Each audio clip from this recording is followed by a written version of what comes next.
بسم الله الرحمن الرحیم. آیا بلد هستین یک سند چطور پسورد بدین یا یک داکومنتتان را در برنامه وورد؟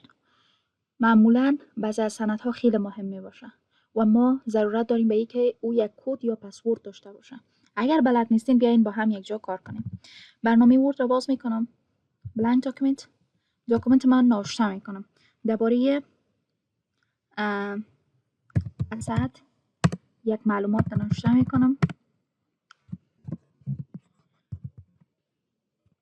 فکر کنین شما اخبار، مجله، روزنامه، هر آن چیزی که باشه شما نوشته میکنین و میخواین که او یک پسورد داشته باشه و یک سند خیلی مهم است.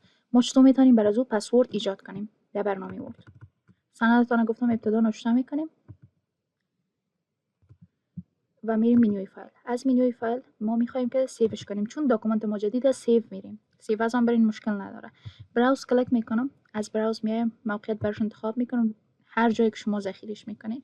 اگر مهم باشه در درایوهایتان برین ذخیره کنین در اینجا و قسمت درایوهایتان انتخاب کنین. من در روی صفحه کامپیوترم به نام اسد اوکی هست برم و میخوایم پسورد بتون شه. در این قسمت میایم تولز و آپشن سوم به نام جنرال آپشن هست. این انتخاب میکنیم. هر چی پسورد میتین مشکل نداره، حروف باشه عدد باشه فرق نمیکنه. من پسورد میتم و اینجا پسوردهایتان دلتان مشابه میتین یا متفاوت. من در بالا یک دادم، در پایین دو میتم و این را اوکی میزنم. مسیج میایه بر من. در ویندوی اول پسورد اول ما وارد میکنم یک و اوکی میزنم. مسیج دوم که میته پسورد دوم میتونم وارد کنین. پسورد را که در اینجا نوشته کرده بودین اوکی میزنم. به این ترتیب من میتونم که داکومنت داشته باشم که پسورد داره.